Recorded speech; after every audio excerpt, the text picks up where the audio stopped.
A sus 34 años, Albert Rivera es uno de los líderes políticos más conocidos y mejor valorados en España. Si las encuestas aciertan, su partido, Ciudadanos, va camino de convertirse en la tercera fuerza parlamentaria en Cataluña, superando al PP y al PSC. A nivel nacional, Albert Rivera es uno de los promotores del movimiento ciudadano, que podría convertirse en el germen de una nueva formación política que siguiera el modelo del partido que él lidera en Cataluña. Bueno, Albert Rivera, hablas de todo esto en tu libro y aparte también, bueno, pues nos ofreces una serie de propuestas para la regeneración. Bienvenido a Periodista Digital para hablar de todo esto. Muchísimas gracias, encantado de estar aquí. Bueno, Albert, desde el primer momento en tu libro ¿te puedo tutear? Sí, por supuesto.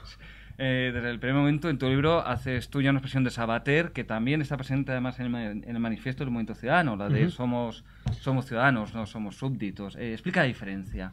Bueno, pues empiezo el libro precisamente con una frase que Fernando Sabater citó en un acto de Ciudadanos de la plataforma que fundamos en Cataluña en su día, hace 7 años, y decía una frase que me parece que resume un poco la filosofía del nombre de nuestro partido, Ciudadanos. ¿Qué diferencia hay entre un súbdito y un ciudadano? Dice que los súbditos se preguntan qué nos va a pasar mañana, como si perdieran del destino, y los ciudadanos nos preguntamos qué vamos a hacer mañana. Es un poco el espíritu del libro, del Juntos Podemos, ¿no? Intentar trasladarle a los españoles la conciencia de que nosotros tenemos la llave de nuestro país, cada uno, que lo que pase en España será lo que quieran los españoles y que por mucho que desde la calle Génova de Ferraz o los nacionalistas nos digan lo contrario, somos los españoles los que organizándonos podemos cambiar nuestro país, ¿no? Te quería comentar muchas propuestas que ofreces en tu libro, pues despolitización de la justicia, de organismos como la Comisión Nacional del Mercado de Valores, etcétera. Todo esto coincide en muchas de ellas, o las listas, las primarias, coincide pues con lo que propone, por ejemplo, Vox, o incluso también con lo que proponen algunos miembros del PP, pues que ya han sido arrinconados. Estoy pensando, por ejemplo, en Percival Manglano, empezando libros, el ex consejero de Economía de la Comunidad de Madrid. En el caso de Vox, ¿hay opción de que Ciudadanos y Vox lleguen a plantear una lista conjunta a algunas elecciones? Bueno, nosotros hemos decidido presentarnos a las próximas europeas, hacerlo como Ciudadanos y con una lista abierta a independientes. De hecho, Javier Nart, Juan Carlos Girauto, Carolina Punset participan como independientes en las primarias que tendremos este fin de semana. Por lo tanto, ese es nuestro modelo, un partido abierto, pero también un partido que tiene unos ideales de igualdad de oportunidades, que defiende una España descentralizada pero unida dentro de Europa. Es verdad que hay otros partidos que en algún punto coincidimos, ¿no? De gente que incluso lleva más de 30 años en la política y que se ha dado cuenta que a lo mejor después de tantos años pues sus partidos no han hecho las cosas bien, como es el caso de Alejo Vidal Cuadras, ¿no? Pero también es verdad que hay discrepancias o cosas distintas, ¿no? Yo respeto que cada uno piense lo que quiere. Yo creo que España tiene que tener una reforma profunda, lo hablamos ahí de administraciones, tiene que tener un sistema autonómico racionalizado, sin burocracia, sin duplicidades, pero no estoy a favor de un centralismo, digamos, del pasado, como proponen algunos en su manifiesto. Tampoco estoy a favor de dividir a los españoles entre rojos y azules, entre conservadores y progresistas. Yo creo que hay temas que son comunes, como las reformas que ahí defendemos, y por tanto yo creo que Ciudadanos va más allá incluso de las escisiones del PP, a nivel personal o a nivel de partido, o de las escisiones del PSOE como Rosa Díez, sino que es una plataforma civil que mira hacia el futuro a medio plazo y quiere construir una forma distinta de hacer política y partidos distintos. A mí me parece que el modelo anglosajón, donde tiene mucho más peso el elector y el elegido, ¿no? El cargo público del ciudadano, donde los partidos son más think tanks y lugares de pensamiento que no maquinarias, y donde las campañas cobran mucha más importancia y primarias, es un modelo que en algunas cosas deberíamos mirar de cerca para poder extrapolar aquello que sea posible a España, ¿no? Oye, por cierto, ya has nombrado las primarias dentro del partido para las elecciones europeas con esta lista de independientes encabezada por Nart y Juan Carlos Girauta. Si hay otros candidatos, que creo que los hay, a las listas, ¿qué condiciones tienen que cumplir? Porque sabemos que a veces en todas las primarias, lo hemos visto en el PSOE, hay trampas. Ahí te pongo un nivel de avales muy altos o te pongo toda una serie de condiciones que en la práctica se anulan las primarias.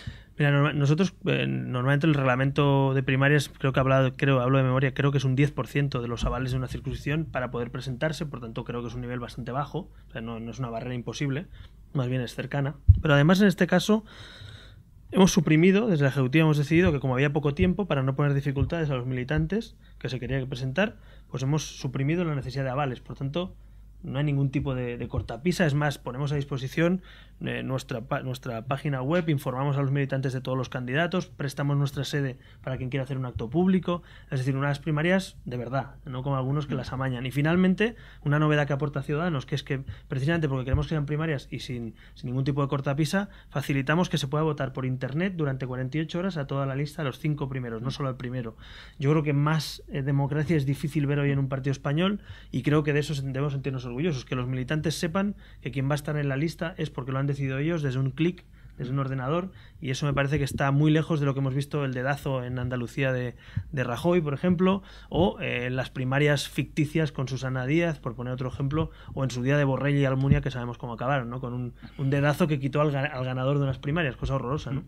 Y oye, siguiendo con las primarias, tú defiendes, como muchos los que defienden las primarias, tú defiendes que sean obligatorias para todos los partidos. No debe ser algo... Hombre, seguramente los ciudadanos agradezcamos a cualquier partido que tenga primarias. A lo mejor eso ya nos lleva a no votar la ausencia de primarias a determinado partido. Pero no debería ser algo que decida cada formación. Mire, el artículo 6 de la Constitución dice que los partidos políticos debemos ser democráticos. Es más, los partidos políticos gestionamos democracia. ¿Y cómo puede ser que los partidos políticos seamos menos democráticos, o algunos, que una asociación de vecinos? No tiene sentido. Por tanto, para escoger los candidatos que van a ir en una lista, que van a ser concejales, alcaldes, diputados, presidentes de un gobierno, yo creo que es lo mínimo que hay que exigir a un partido, que sea democrático. Y por tanto, yo no digo que tengan que haber 10 candidatos con perdón por narices, sino lo que digo es que tiene que haber un mecanismo en los estatutos que permita que cuando un militante quiera presentarse a unas primarias tenga mecanismos para ejercerlo. Es decir, no es que sean obligatorias que se celebren y que haya no sé cuántos candidatos, sino que un militante tenga derecho a decir, señores, quiero que se convoquen primarias porque he recogido tantos avales y quiero que se... Eso, por ejemplo, en el PP, en el PNV, en Convergencia, es que están prohibidas, ni siquiera existen en los estatutos. Y en otros, como en el PSOE, las hacen pero con cortapisas, con dificultades, sin entregar facilidades a los ciudadanos, en este caso a los militantes, para que participen. Por tanto, lo que estamos diciendo es que los partidos seamos democráticos, nos parece algo fundamental, y yo creo que la mayoría de españoles seguro que estamos de acuerdo en eso. Oye, vosotros en Ciudadanos transmitís muchas veces en el Parlamento las preguntas que os hacen los ciudadanos, los votantes, a través de las redes sociales, son reuniones con vosotros. Entonces nosotros hemos hecho, bueno, pues igual que Albert escucha a los ciudadanos a través de Twitter, pues vamos a escuchar nosotros a nuestros lectores a través ya lo he visto, de Twitter. Os he visto por el Twitter. Y bueno, en concreto hay una pregunta que nos han transmitido, que nos la hace María Jesús Tarrat, que nos hace una pregunta sobre impuestos. Impuestos, dice sí o no, indudablemente la respuesta va a ser sí. ¿Altos o bajos? ¿Cómo tienen que ser los impuestos? Pues depende del impuesto. Es que claro, se dice, ¿usted está a favor de que se suban o se bajen los impuestos? Hombre, primero, depende del impuesto, y segundo, depende para qué se utilicen. Si es para pagar diputaciones, pues no. Si es para pagar sanidad o educación, pues sí. Y dentro de eso, yo creo que primero hay que tener riqueza y luego redistribuirlo, y no al revés. Hay partidos, digamos, de corte supuestamente progresista, que se olvidan de una cosa, que es que para ser progresista también debemos defender que se cree riqueza, que se creen empresas, que los autónomos tengan las cotizaciones más bajas para poder contratar. Nosotros estamos en eso, creación de riqueza por un lado, facilidad para crear una empresa o mantenerla, contratación y a partir de ahí redistribución de una manera justa para que hayan servicios sociales. Ese es nuestro modelo, un modelo de economía de mercado y luego de redistribución de la riqueza. Y a partir de ahí podemos discutir qué impuestos hay que subir y bajar. Hombre, yo por ejemplo en esta crisis creo que es de sentido común que el IRPF, que es lo que afecta al sueldo al final del poder adquisitivo, no es bueno subirlo a las clases medias porque hay menos consumo. Y hemos visto otro ejemplo, el del IVA, los impuestos que se han subido también, que han gravado el consumo. El IVA cultural ha sido al sumum porque se ha visto que subiendo el tipo se ha recaudado menos incluso y se ha despedido a mucha gente en el sector cultural. Por lo tanto, creo que el gobierno está errando en una política impositiva de subida de impuestos a las clases medias, y en cambio seguimos viendo en España como la media de pago de impuestos de las empresas del IBEX es pues del 10, del 11%, cuando un autónomo o una pyme pues paga el 25 o el 30, ¿no? Entonces es algo raro que los que cotizan en el IBEX o empresas extranjeras que venden en España y no tributan, o por ejemplo SICAPs que tributan al 1%, es decir, hay ciertamente un cierto vacío en una parte de la fiscalidad más alta y un gravamen importante sobre las clases medias, que al final son la mayoría de españoles que tienen una nómina o que son autónomos o pequeños empresarios. En eso, por tanto, yo creo que hay que redistribuir mejor, es decir, que quien tiene más pague más, y quien tiene poco o medio, pues que intente que pague menos para poder consumir y reactivar la economía, ¿no? Oye, y ahora que hablamos de impuestos, ¿qué te parece la última propuesta presentada ayer de que Hacienda pague a delatores que se chiven de, oiga, conozco a esta persona que está evadiendo? A mí me parece muy peligroso. La propuesta me parece peligrosa porque para mí en un Estado de Derecho los únicos que pueden autorizar a este tipo de actuaciones debe ser o en sede policial, con autorización judicial, o un juez. Lo que no puede ser es que los inspectores de Hacienda, por intentar recaudar más dinero, pues ya puedan incluso pagar confidentes, chivatos. Es decir, a mí me parece muy peligrosa esa medida. Yo no la veo nada clara. Es decir, yo creo que lo que tenemos que poner encima de eso es que faltan inspectores de Hacienda, no que falta pagar a confidentes y a chivatos, sino que faltan inspectores, que la ratio de inspectores es muy baja, y a mí me parece bien que se controle que todo el mundo pague impuestos, porque al final quien sale perdiendo es quien los paga y quien gana es quien no los paga. Yo creo que eso no es justo. Y me viene a la cabeza la frase de Montoro, ¿no? Otra vez en una política yo creo que errática de este gobierno, cuando por un lado decía que había que subir el IVA y después dijo, subo el IVA porque claro, como hay gente que no lo paga, pues los que lo pagan tienen que pagar más. Fíjese qué contradictorio. En vez de perseguir a quien no lo paga, al ministro se le ocurre subirle el IVA a todos los que lo pagan. Es decir, el mundo al revés, ¿no? Por lo tanto, me parece que la política impositiva del PP deja mucho que desear. Creo que sus propios votantes no están satisfechos por haber incumplido el programa y, sobre todo, lo peor es que además no va bien. Porque si fuera bien y reactivar la economía y el consumo interno en España, pues yo me callaría y diría, mire, están acertando a pesar de haber mentido. Pero es que han mentido y tampoco están acertando, ¿no? Sí, bueno... Tú criticas mucho a los políticos que ceden la gestión de sus cuentas en las redes sociales a equipos de colaboradores. Pues vemos, en fin, Rajoy, Rubalcaba, etcétera. Bueno, más que criticar, creo que es un factor positivo el estar detrás de un perfil y no engañar a la gente. Pero bueno, cada uno lo hace como quiere. También ellos pueden decir que a lo mejor no les da el tiempo. Bueno, yo lo respeto, lo que pasa que entonces lo que tienen que hacer algunos es no fingir. Es decir, porque yo creo que cuando uno firma y pone, oye, estoy detrás de una red, pues eres tú. Y si no, pones pues ese equipo, ¿no? Obama, por ejemplo, lo hace y otros líderes políticos que es evidente que no tienen tanto tiempo. De vez en cuando ponen tweets que son suyos y cuando no, pues firman de alguna manera. Yo he visto tweets de líderes políticos que están en una entrevista y están hablando en primera persona. Entonces, claro, y no tienen el móvil encima de la mesa ni un iPad, ¿no? Por tanto, es evidente que hay quien en esto de las redes a veces intenta engañar y es peor. Yo creo que es mejor ser honesto y honrado, decir, mire, yo intento gestionarlo, yo por ejemplo cada vez tengo más seguidores, tengo casi 90.000 seguidores en Twitter o casi 30.000 en Facebook, pero lo gestiono yo y seguro, estoy convencido que cada vez tendré menos tiempo y a lo mejor no contestaré a todo el mundo, pero a mí me parece que es un valor añadido y el día que no pueda hacerlo y tenga que tener un equipo, espero que no pase, si pasa pues informaré que tengo un equipo y que firmará un equipo y cuando no lo haré yo, ¿no? Sí, bueno, me has nombrado Obama, permíteme que te cuente una anécdota. Es verdad que Obama ahora ya es el equipo de Obama, pero durante mucho tiempo se firmaba como Obama y era la cuenta de Obama y todo el mundo se ha convencido de que era Obama, hasta que en una reunión con estudiantes universitarios en China le preguntaron por el control de las redes sociales y dijo, y se quedó tan ancho, yo nunca he entrado en Twitter, pero... Y oficialmente la cuenta la llevaba él. O sea, engaños hay en todas partes. Bueno, no, sí, seguro, pero sí, es lo que digo, pero no voy a loar a quien engaña, sino en todo caso me parece más sincero porque veo, insisto, cuentas de gente que no sabe cómo funcionan las redes y lo firma como tal. Entonces a mí me parece mejor decir, mire, soy del equipo tal o me lo lleva no sé quién. También es verdad, conozco casos, ¿no?, de gente que a lo mejor pues tiene dificultades tecnológicas por edad, por lo que sea, y hay quien se lo escribe, ¿no? Pero bueno, si mientras el autor del mensaje sea esa persona, me parece bien. Pero bueno, es un debate interesante. También no deja de ser curioso que hay algunos que ni siquiera están ahí, ¿no? A mí me hace gracia porque algunos dicen, no, es que estáis muy activos en Twitter, o es que siempre estáis en Twitter, o es que no sé qué. Y, hombre, con toda la humildad, digo, no nos critiquéis a los que contestamos, a los ciudadanos y damos la cara. Preguntémonos dónde están los que no están. Es decir, porque es que los que hacemos ruedas de prensa vamos a los medios. A mí me dicen mucho también, es que usted está mucho en los medios y atiende mucho en los medios de comunicación. Digo, bueno, es que es parte de mi trabajo. Es decir, yo creo que comunicar y explicar lo que uno hace, lo que uno piensa, lo que uno propone, es tan importante como lo que hace, ¿no? Y otros, en cambio, como el presidente del gobierno Rajoy, no quiere preguntas en las ruedas de prensa, o se va por el parking del Congreso, o otros intentan reñir a los medios, y ya podemos hablar largo y tendido de las manos que mecen la cuna y mueven a directores de medio y los cambian y presionan, como estamos viendo que está pasando en España, ¿no? Ahora entraremos a eso, pero fíjate, te quería preguntar con esto de Twitter, no sé si recordarás, hace unos años se estaba debatiendo algún asunto en el Senado, algo que importaba mucho a la gente muy activa en Internet, y hubo pues muchas propuestas, muchos comentarios en Twitter mientras iba desarrollando la sesión.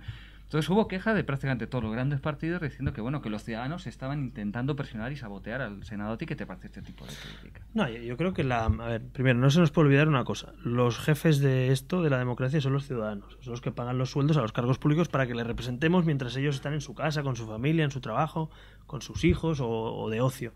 Nos toca a nosotros dar la cara y dar explicaciones, lo que llaman los anglosajones la accountability, ¿no? Es decir, rendir cuentas. A mí eso me parece fundamental. Por tanto, yo veo bien que se pueda presionar democráticamente. Lo que nunca defenderé es la violencia. Lo que nunca defenderé es un escrache violento que vaya a insultar o a marcar o incluso a agredir a gente. Eso nunca me verán defendiendo a mí la violencia, que es antagónico a la democracia.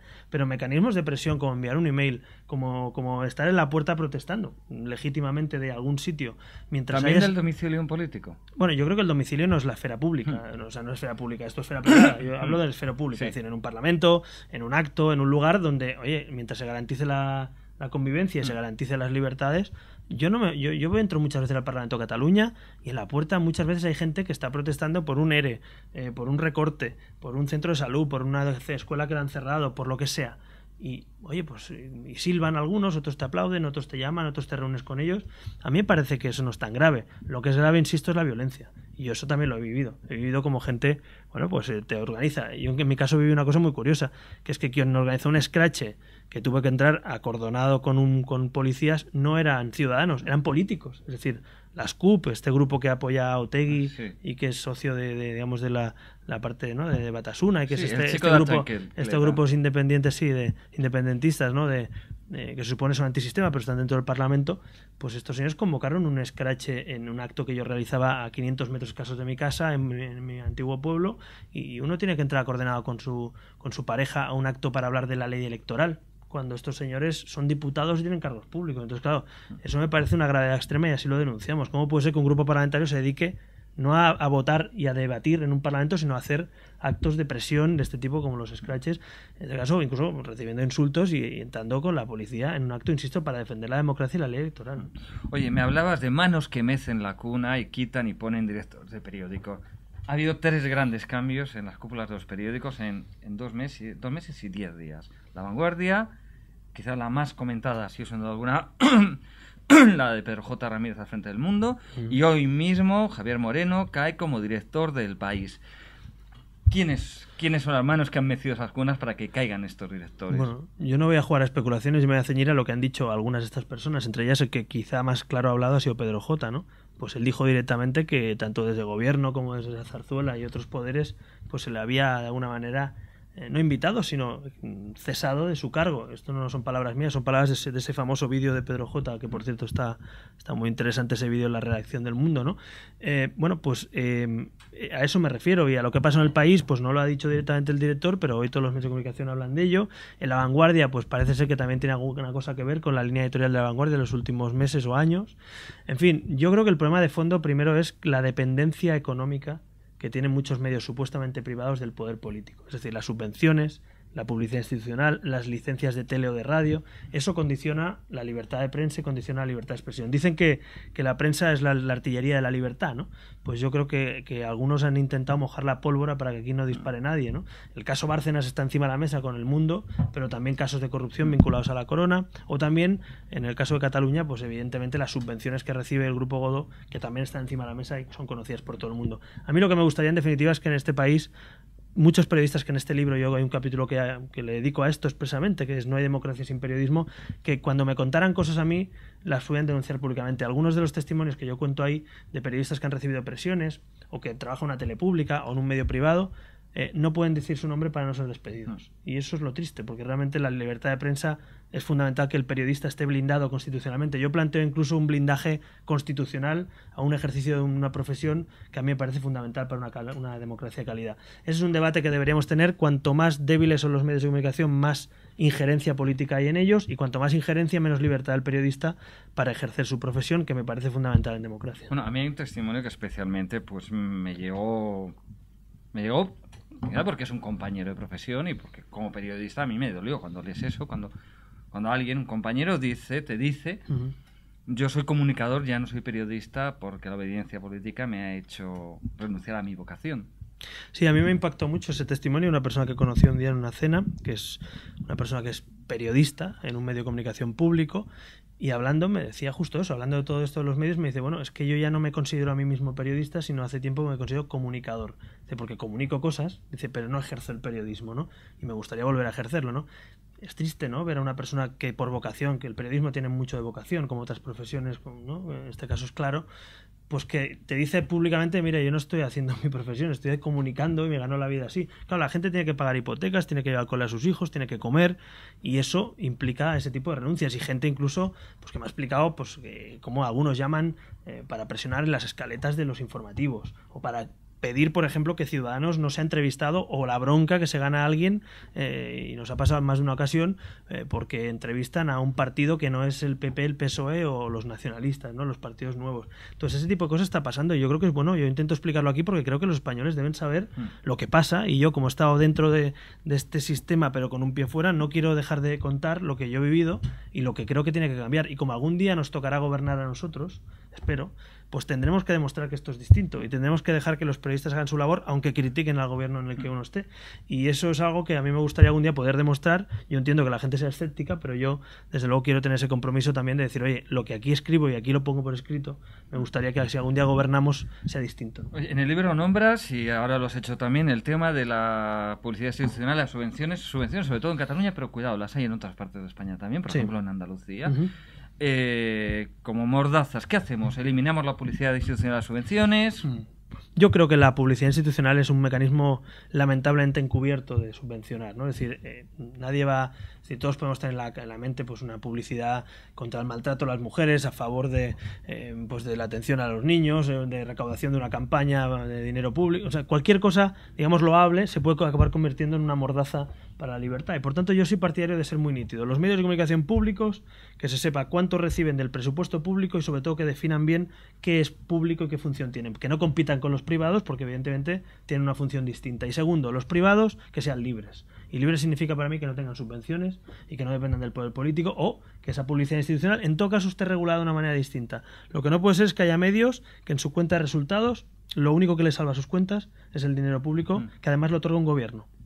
Entonces yo creo que eso es fundamental, que limitemos claramente, y yo propongo supresión. Y en todo caso, si hay una publicidad institucional, que el reparto de esa publicidad nunca sea un exceso en las cuentas públicas de ese diario, es decir, un límite, y en todo caso que sea una manera equitativa y no, como vemos a veces, a dedo, que se adjudican, por ejemplo, la publicidad institucional y van curiosamente al medio que se porta bien con el gobierno. Entonces yo lo único que pido es que no hayan arbitrariedades, que se limite, y en todo caso incluso yo diría las subvenciones directas que se suspendan, ¿no? O sea, que se supriman. Oye, Albert, doy por hecho que has oído hablar de la tasa Google, de la nueva propuesta.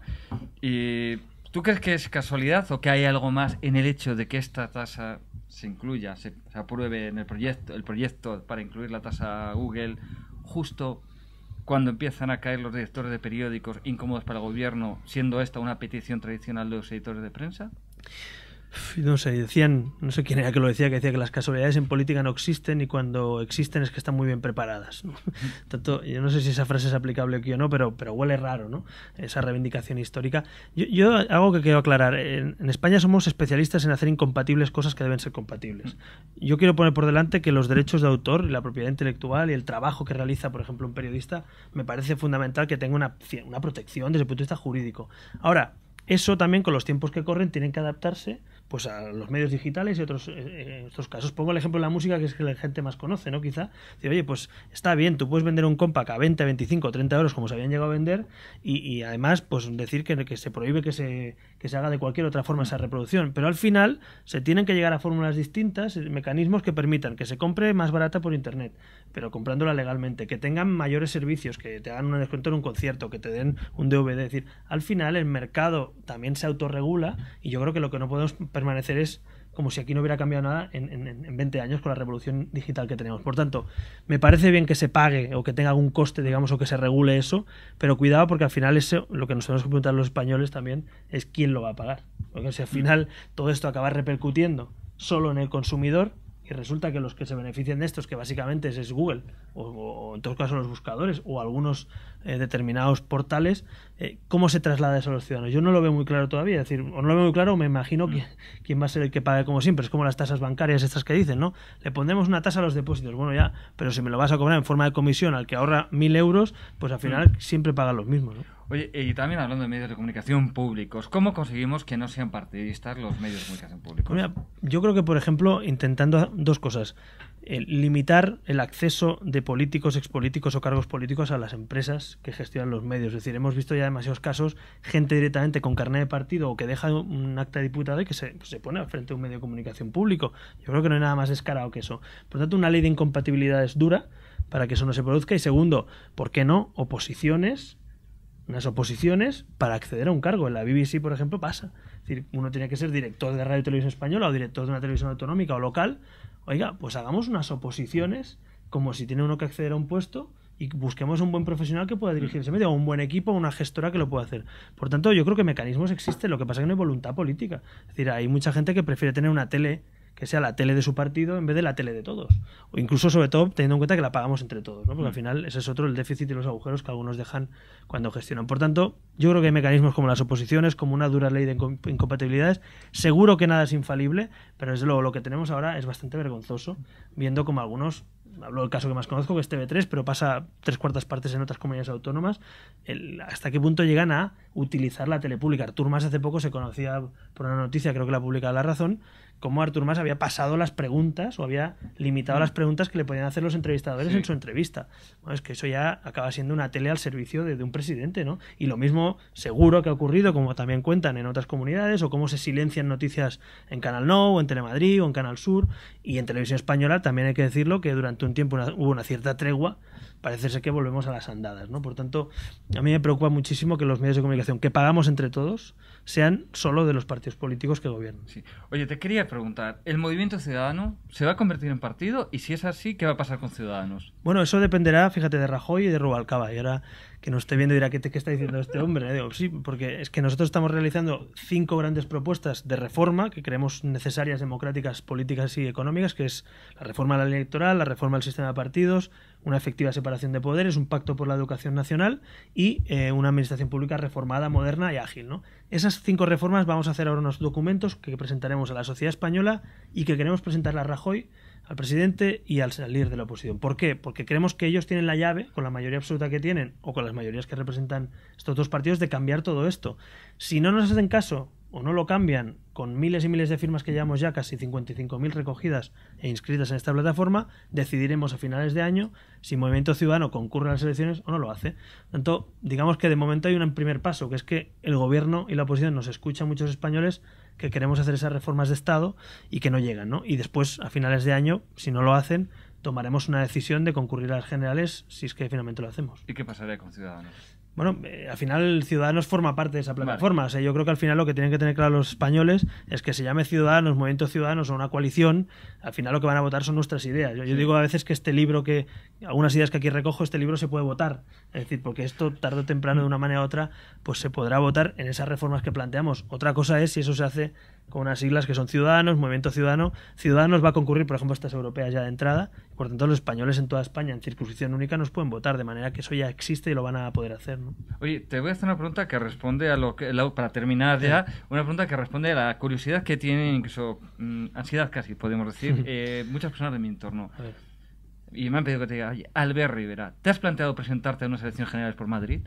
¿A presentarte al presidente del gobierno? Bueno, evidentemente cuando uno está en política y está haciendo política nacional, porque en Cataluña también algunos nos dicen que no hacemos política nacional todavía, digo, hombre, pues está en el Parlamento de Cataluña defendiendo la Constitución, hablando en los dos idiomas, defendiendo que se respeten las reglas de juego, y la regeneración pública también es política nacional, ¿no? Si lo miramos así. Pero es verdad, no rehuyo, que no me escapo la pregunta, que mucha gente me lo pregunta, ¿no? Yo personalmente no he tomado esa decisión, ni mi partido tampoco todavía, o sea que no sabemos ni si vamos a concurrir. Si decidimos presentarnos, yo personalmente tendré que tomar una decisión, que es si concurro o no, como cualquier otra persona, a esas elecciones. No lo sé. Es decir, la vida da muchas vueltas, falta 1 año y medio o 2 como mínimo para esas elecciones. Es verdad que por el camino incluso, no olvidemos que Artur Mas amenaza con convocar elecciones anticipadas en Cataluña y Ciudadanos está creciendo mucho allí y yo soy presidente de un grupo parlamentario creciente en Cataluña. Por tanto, hay muchas incógnitas todavía que yo hoy ni siquiera personalmente he resuelto y que políticamente tampoco se pueden resolver todavía. Pero no me escapo y evidentemente si algún día eso sucede yo me plantearé si me presento. Y no olvidemos que las circunscripciones al final de generales son provinciales, pero al final lo que hay es un grupo de trabajo, ¿no? O sea que da igual por qué provincia te presentes, lo importante es si concurres o no. Bueno, pues sabiendo que tendremos que esperar 1 año y medio o 2 para saber si te animas a Como presentarte... mínimo 1 año, yo creo que habrá que esperar hasta que podamos saber cuándo se convocan las elecciones. Yo creo que Rajoy no va a convocar antes. Pues no pasa que nada por todos el mis camino. amigos y yo mismo tenemos que esperar mínimo 1 año para saber si te animas a presentarte al presidente del gobierno. Me animo ya anima a saber que hay gente que espera que nos presentemos. Terminamos esta entrevista y te agradecemos muchísimo que hayas venido a Periodista Digital a hablar de Juntos Podemos, que en otro día no he dicho el nombre. Así que muchísimas gracias, Albert. Muchas gracias. Un saludo a todos los lectores.